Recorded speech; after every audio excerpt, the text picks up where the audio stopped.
Assalamualaikum warahmatullahi wabarakatuh. Saya Sandi Widiarto dari jurusan Kimia Universitas Lampung.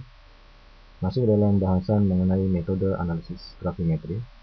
Video ini merupakan bagian ketiga dari beberapa video dalam bab yang sama. Kali ini dalam video ini kita akan mempelajari bagaimana perhitungan di dalam analisis gravimetri.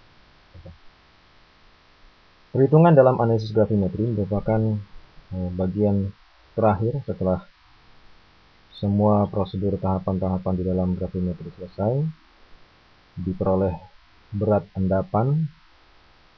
Setelah penimbangan diperoleh berat endapan, maka kita akan mulai dengan perhitungan gravimetri. Perhitungan gravimetri didasarkan pada reaksi pengendapan, yaitu reaksi yang ditandai dengan terbentuknya endapan. Endapan merupakan padatan insoluble, padatan yang tidak larut, yang terpisah dari larutan. Biasanya endapan ini melibatkan reaksi-reaksi dalam senyawa ionik.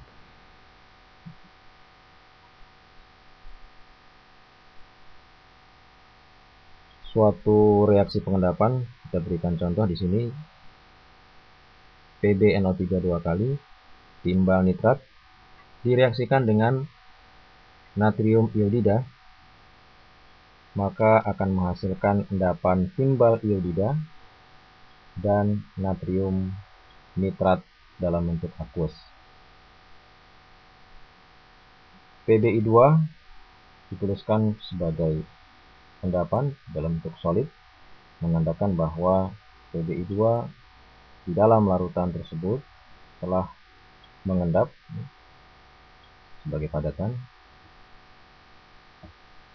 Untuk perhitungan yang berkaitan dengan reaksi pengendapan, perhitungan-perhitungan dalam reaksi pengendapan didasarkan kepada perhitungan stokiometri reaksi. Dari contoh reaksi pengendapan sebelumnya, kita akan mencoba untuk menghitung berapa timbal nitrat yang diperlukan dalam bentuk gram untuk mengendapkan 1 gram natrium iodida menjadi timbal iodida. Jika diketahui berat molekul timbal nitrat adalah 331,2 dan natrium iodida 149,9.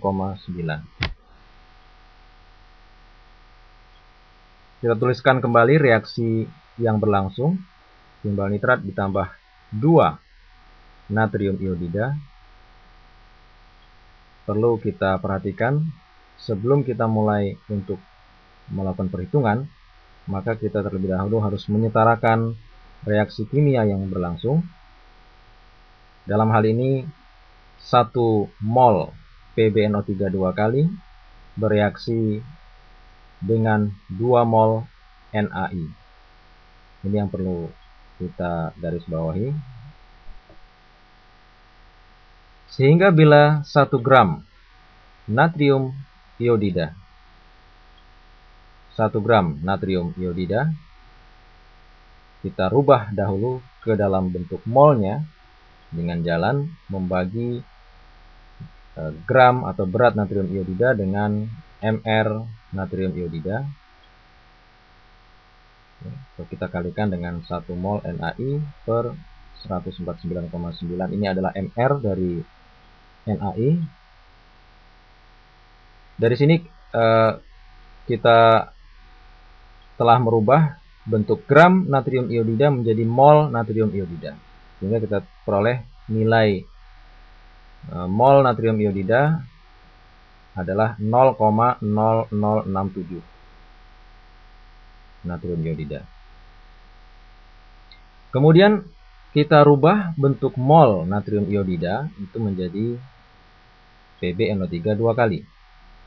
Perbandingan dari timbal nitrat dan natrium iodida adalah 1:2.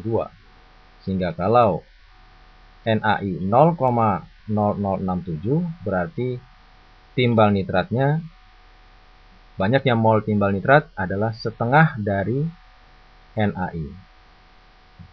Kita kalikan dengan persamaan stokiometri seperti ini, maka kita peroleh PbNO3 dua kali adalah 0,0033 mol. Di sini kita telah merubah mol NaI menjadi mol PbNO3 dua kali. Tahap yang berikutnya adalah merubah dari bentuk mol timbal nitrat ke dalam bentuk gram timbal nitrat, dengan jalan mengalikan dengan mR timbal nitrat. 1 mol timbal nitrat itu beratnya 331,2 gram. Ini adalah mR-nya. Sehingga kita akan peroleh 0,0033 mol dikali dengan 331,2, akan kita peroleh berat timbal nitrat adalah 1,1 gram. Jadi inilah berat timbal nitrat yang diperlukan untuk mengendapkan 1 gram natrium iodida. Ulang lagi. Tahap yang pertama, kita mengkonversikan dari gram NaI ke mol NaI, kemudian merubah dari mol NaI ke mol timbal nitrat, kemudian berikutnya kita merubah dari mol timbal nitrat ke gram atau berat timbal nitrat. Hasil akhirnya adalah 1,1 gram timbal nitrat. Ini adalah contoh perhitungan di dalam reaksi pengendapan.